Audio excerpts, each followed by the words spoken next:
April 1943. Camp Hereford, Texas. The pencil trembled in Sergeant Giuseppe Morelli's hand as he wrote in the letter that would reach his mother in Sicily 8 months later, words that would have seemed impossible just weeks earlier. Mama, they feed us like we are guests, not prisoners. White bread every day, meat, vegetables, more food than we saw in 2 years of war. I cannot understand these Americans.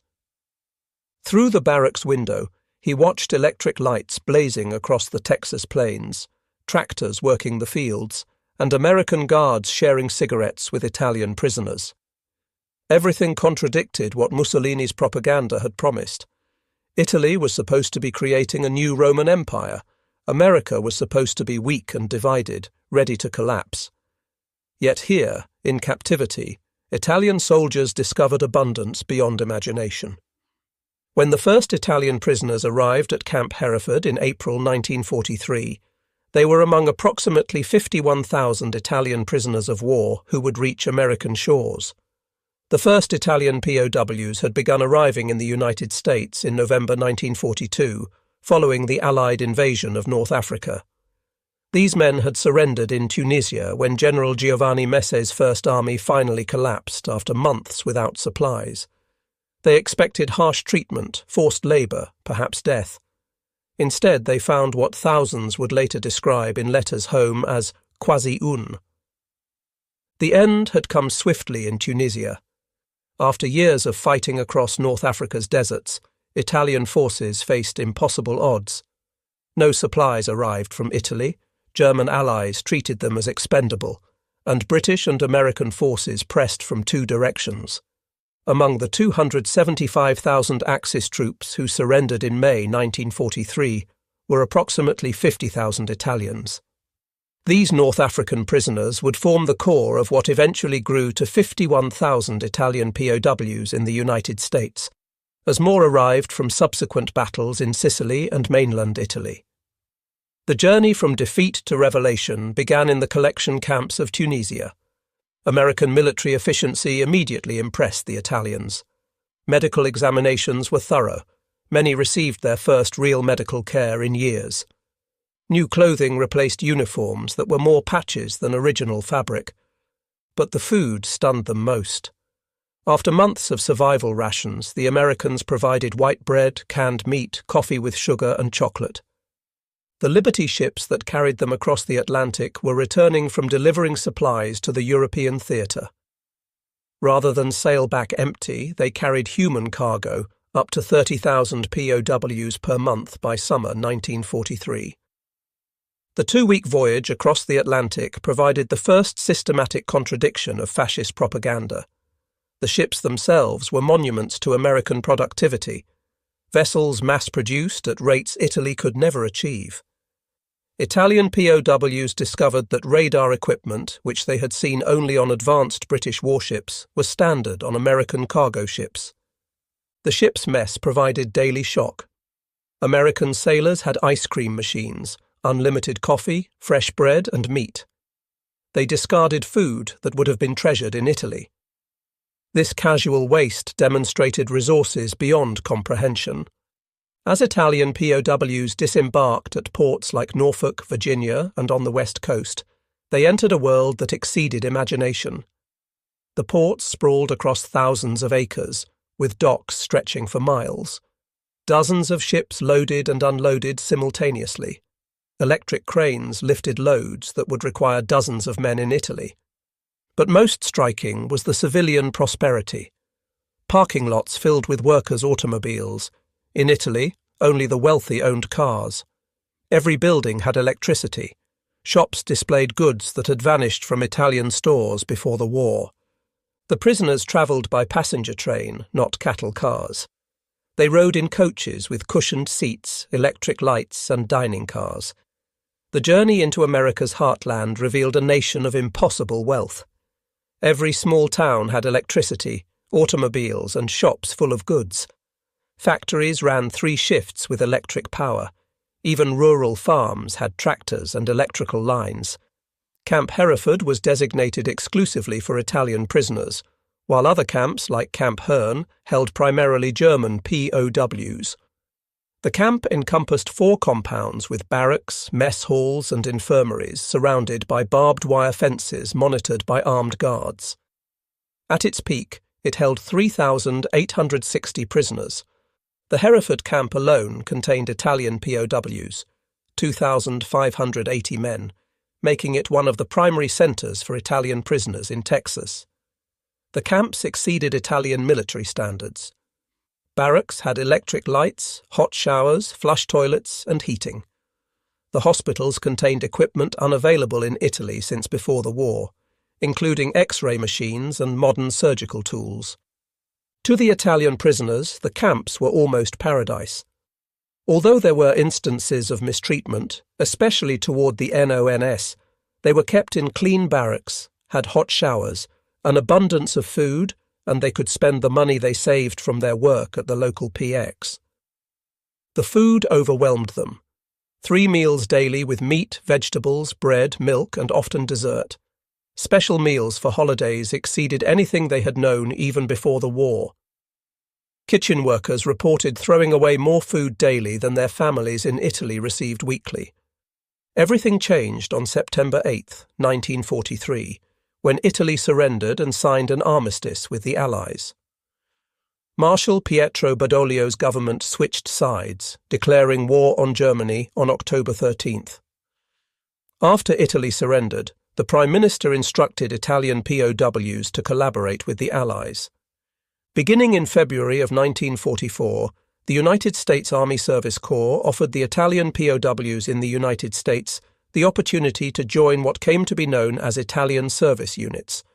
They could remain prisoners or volunteer for Italian Service Units ISU to work alongside Americans in non-combat roles. The response was overwhelming. Of the 51,000 Italian POWs being held in the United States at the time, over 45,000 joined the service units and were sent to places with a shortage of labour manpower across the United States.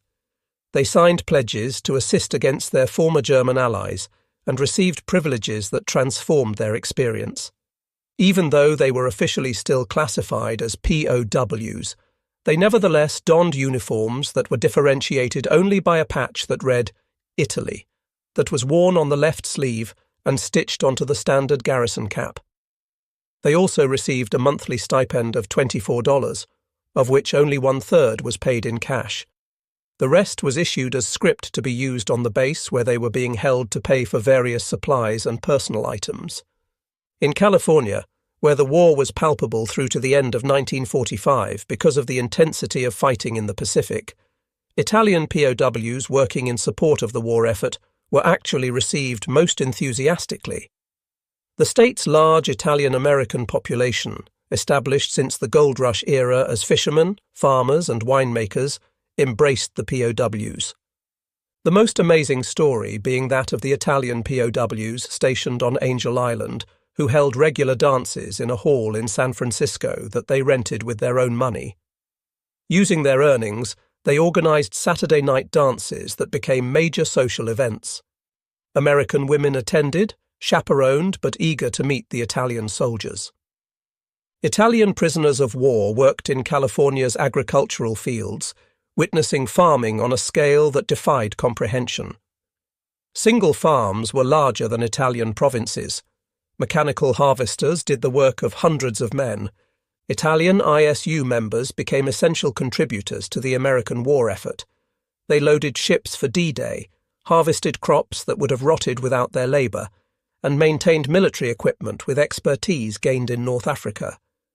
The Italian service units accounted for over 90 million man-days of labour in the United States from 1943 to 1945. In financial costs, the program saved the United States government an estimated $230 million. At the Brooklyn Army Terminal, Italian prisoners of war loaded supplies for the liberation of Europe. They worked with enthusiasm, knowing every shipment brought Italy closer to freedom from German occupation. In agricultural areas, they saved harvests crucial to feeding both America and its allies. By June 1943, over 14,500 Italian POWs resided in camps throughout the United States. As the program expanded after Italy's surrender, Italian workers became indispensable in many sectors. Love flourished despite regulations. Italian prisoners of war met American women at church services, approved social events, and through work. In Ogden, Utah, a local church held chaperoned dances each weekend for the POWs, and Italian-American families could visit POWs on Sundays. These relationships faced obstacles. Military regulations prohibited marriages between prisoners of war and American citizens. Yet romance found ways. Sympathetic priests performed ceremonies, couples maintained relationships through letters, and many women followed their Italian boyfriends to Italy after repatriation, marrying there before returning to America as wives of legal immigrants. The Italian-American community played a crucial role. In areas with large Italian-American populations, POWs found surrogate families who invited them for Sunday dinners, helped them write letters home, and maintained connections that lasted decades after the war. Christmas 1943 provided profound emotional impact. American churches and civic organizations sent packages to camps containing cigarettes, chocolate, and toiletries, luxuries even for American civilians. Local communities organized dinners and celebrations. At Camp Hereford, local churches performed Italian Christmas carols. Catholic churches held midnight mass in Latin and Italian. The Christmas feast included turkey, ham, multiple side dishes, and desserts, abundance that Italians hadn't seen since before World War I. This kindness toward enemies shattered the last remnants of fascist propaganda about American weakness. Italian POWs wrote home describing American generosity that only a nation certain of victory could show. By 1944, thousands of Italian POWs enrolled in educational programs. They studied English, American history, mathematics, and vocational skills. Universities provided correspondence courses.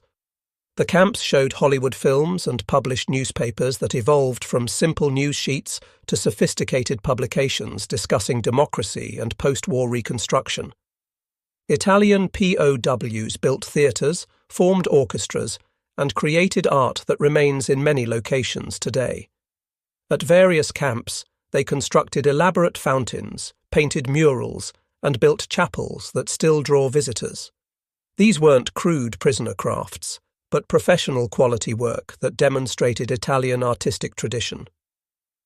When news of the June 6, 1944, Normandy invasion reached the camps, Italian POWs celebrated wildly. These were their former enemies landing in France, but also the liberators who would free Italy from German occupation. Italian POWs worked extra shifts loading supplies, painting messages on boxes. For the liberation of Rome, death to the Nazis. When Rome fell on June 4, 1944, Italian POWs and Italian Americans held joint celebrations across America. Former enemies had become allies in the fight against Nazi Germany. At Camp Hereford, prisoners and local residents held a victory mass that drew thousands. Throughout captivity, Italian POWs experienced genuine American kindness. When prisoners received news of family deaths from bombing in Italy, American guards and commanders attended memorial services. Local families adopted prisoners who had lost everything, ensuring they weren't alone during holidays. Medical treatment particularly affected prisoners. Italian doctors worked alongside American medical staff, learning techniques and using equipment unavailable in Italy for years. Prisoners received operations and treatments that would have been available only to the wealthy in Italy. The separation between German and Italian prisoners became more pronounced after Italy's surrender. While German POWs often maintained Nazi ideology, Italians embraced their new status as co-belligerents, working enthusiastically for Allied victory. In March 1944, the US military sent 1,800 ISU members to Boston. First housed at Camp McKay in South Boston, the prisoners received frosty treatment by locals. Boston's Italian-American community initially viewed POWs with suspicion, fearing they would damage the community's reputation as loyal Americans. But transformation came quickly. Italian POWs proved themselves industrious workers at the Boston port of embarkation. They sang in church choirs, cooked for festivals, and introduced authentic Italian cuisine to second-generation Italian Americans who had never tasted real Italian food. As a result of rising tensions with the South Boston community, 1,300 of the ISU members transferred to Pedix Island in Boston Harbor a few months later. On the island, they enjoyed more freedom, with trustees allowed Sunday boat trips into Boston's North End, where they often dined with Italian-American families. Italian POWs witnessed American industrial and agricultural production that defied comprehension. In California's Central Valley, they saw single farms producing more than entire Italian provinces. Mechanical harvesters processed in hours what would take weeks in Italy. They watched as perfect fruit was discarded for minor blemishes, entire crops sometimes ploughed under to maintain prices, waste that would have prevented starvation in Italy, but here demonstrated unlimited production capacity. The casual attitude toward abundance stunned them most. Workers threw away half-eaten lunches, left lights burning in empty rooms, and drove automobiles to work, all unthinkable in wartime Italy, where families survived on meagre rations. Men were put to work in the fields or on fishing boats, earning $8 a month. Even this modest wage seemed generous to men who had nothing, and they saved carefully to send money home after the war. Italian prisoners of war left permanent marks on American culture. They introduced bocce ball to communities that still play today. They taught Americans to make authentic pasta and pizza, helping launch what would become a multi-billion-dollar industry. Their decorative work, fountains, murals, and chapels, remains in dozens of locations. Camp newspapers published by POWs showed remarkable transformation. Articles evolved from news about Italy to discussions of democracy, American farming techniques, and plans for post-war reconstruction. These publications circulated among camps, spreading ideas about democratic governance and modern methods. On July 16, 1944, the 38th and 40th Italian Quartermaster Services Companies arrived at Rock Island Arsenal by train from Pine Camp, New York. They performed maintenance and support work that proved so valuable that commanders requested delays in repatriation after the war ended. At agricultural sites, Italian POWs demonstrated expertise from generations of farming tradition. They introduced techniques that improved American agriculture. Their work in canneries, shipyards, and military depots freed thousands of Americans for combat duty. The volunteers in the Italian service units also freed up American soldiers, who would have performed supporting roles to serve in combat. Due to the assistance of the Italian service units, fewer American men had to be drafted. The scale of the Italian POW experience in America. At its peak in May 1945, a total of 425,871 POWs were held in the U.S., 371,683 Germans, 50,273 Italians, and 3,915 Japanese. The Italian POWs numbered 51,000 and were placed in the 21 camps in 18 states. Labor contribution: 90 million man-days of labor, $230 million saved in labor costs. Thousands of Americans freed for combat duty. Critical harvests saved from rotting. Integration success: 45,000 joined Italian service units. Less than 1% attempted escape. Thousands maintained correspondence with American families post-war. Many returned as legal immigrants. Repatriation began in late 1945, but proceeded slowly. America needed their labor for transition to peacetime. Many Italian POWs didn't want to leave. They had found friendship and opportunity in America, while Italy remained destroyed and occupied. When departures began, entire communities turned out to say goodbye. At Camp Hereford and other camps, local newspapers wrote about losing friends, not prisoners. Relationships formed during captivity, both romantic and platonic, faced separation.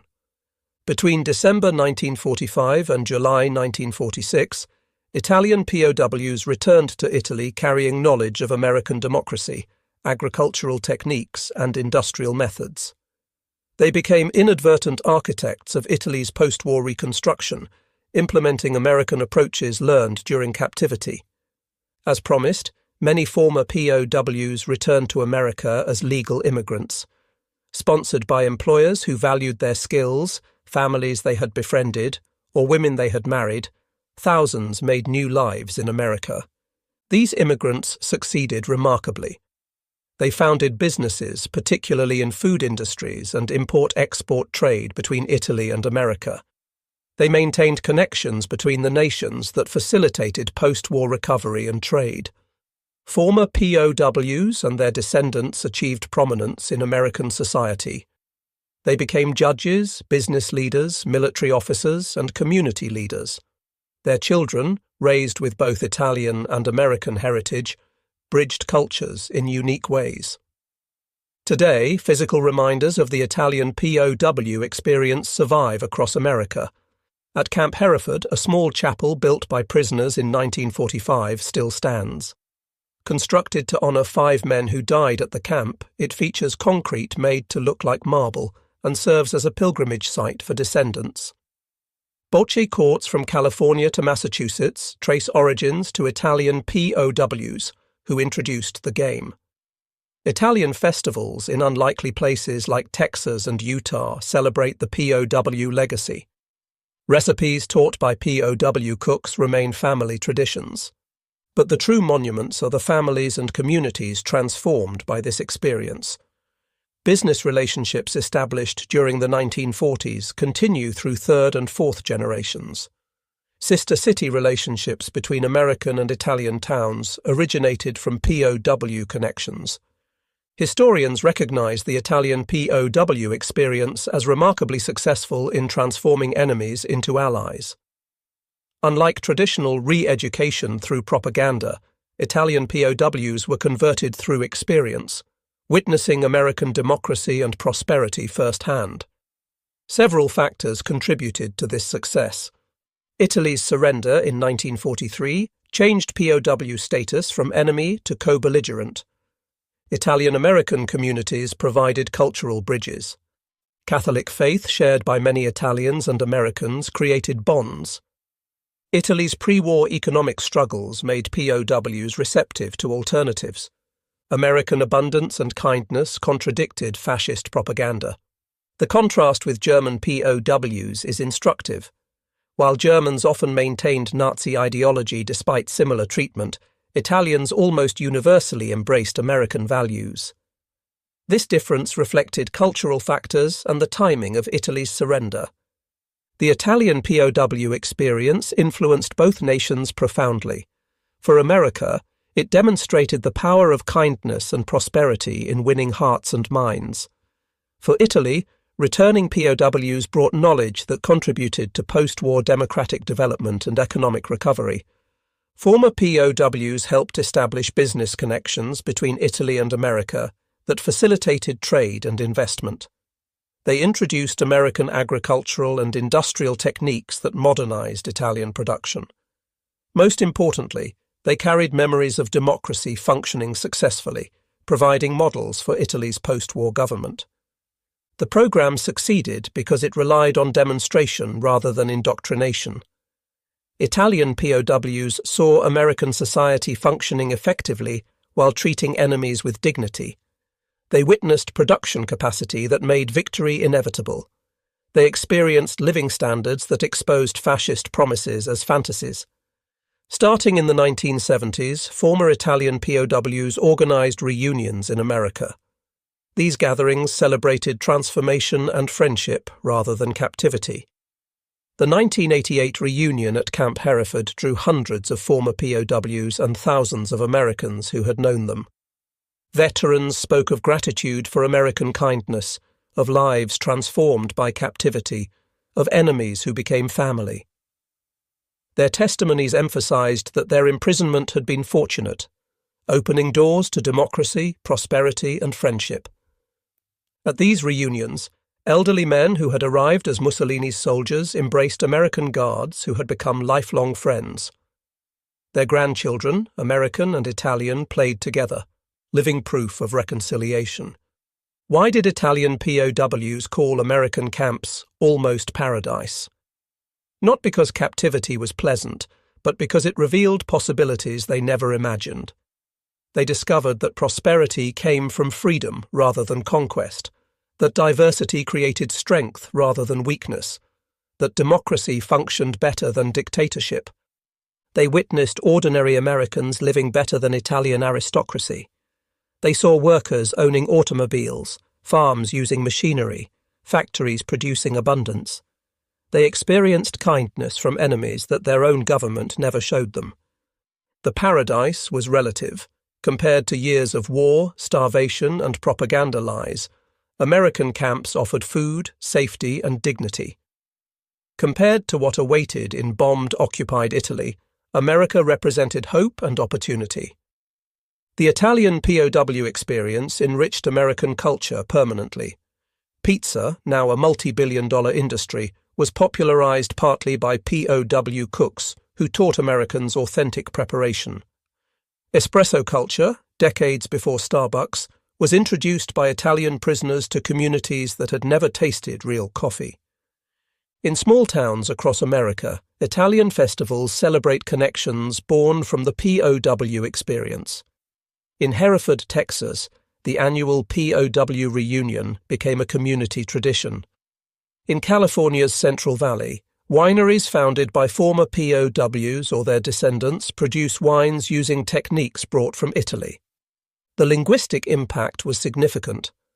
Thousands of Americans learned Italian from POWs, creating a generation of Italian speakers who would facilitate post-war business and cultural exchange. Italian words entered local vocabularies, particularly in food and agriculture. Beyond the immediate $230 million in labor value, Italian POWs contributed to long-term economic connections. Former prisoners who became American citizens or maintained business relationships facilitated billions in trade between Italy and America. The agricultural techniques they learned and implemented in Italy helped that nation's post-war agricultural recovery. The industrial methods they observed influenced Italian manufacturing, contributing to the Italian miracle of the 1950s and 1960s. American businesses benefited from connections with former POWs who understood both cultures. Import-export firms, food companies, and manufacturing partnerships flourished through relationships begun in prison camps. Studies of former Italian POWs revealed remarkable psychological outcomes. Unlike many POW populations who suffered lasting trauma, Italian prisoners in America showed lower rates of depression and PTSD than Italian soldiers who weren't captured. Psychologists attribute this to several factors: excellent treatment exceeding expectations, meaningful work providing purpose, social integration, reducing isolation, educational opportunities offering hope, and the transformation from enemy to ally status after Italy's surrender. The psychological impact extended to families. Children of former POWs often reported that their fathers spoke positively of their captivity, unusual for war experiences. This positive framework influenced family dynamics and international perspectives for generations. The story of Italian POWs in America demonstrates war's capacity for unexpected transformation.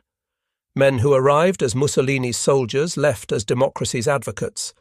Enemies became friends, prisoners became partners, and many ultimately became Americans. Through simple acts, sharing food, providing medical care, allowing religious worship, enabling correspondence with families, America converted adversaries more effectively than any propaganda could achieve. The Italian POWs witnessed American society at its best, and wanted that prosperity and freedom for their own nation. Their contribution went beyond labor. They enriched American culture, strengthened Italian-American communities, and built bridges between nations that endure today. Their descendants, whether in Italy or America, embody the possibility of reconciliation and friendship after conflict. The Italian POWs found their quasi un paradiso not in the camps themselves, but in the revelation of what society could achieve through democracy and freedom. They returned to Italy carrying seeds of transformation that would help build a democratic nation from fascism's ruins. In the end, 51,000 Italian soldiers captured in North Africa discovered in American captivity what Mussolini's empire could never provide: dignity, opportunity, and hope. They called it paradise, not because it was perfect, but because it showed them perfection was possible. Through their transformation, enemies became family, and two nations found friendship that endures across generations. Their legacy reminds us that even in war's darkest moments, humanity can prevail. That kindness can conquer where weapons cannot. That showing enemies a better way may transform them into friends. The Italian POWs who found paradise in America proved that reconciliation is possible, that democracy's example is powerful, and that treating enemies with dignity can yield victory more lasting than any battlefield triumph. The camps are mostly gone now, returned to farmland, or developed into suburbs. But in Hereford, Texas, a small chapel stands. In California, bocce courts echo with Italian voices. In countless American communities, families trace their roots to an Italian soldier who found paradise in captivity and chose to stay. They came as warriors of a failed empire. They left as builders of a democratic future.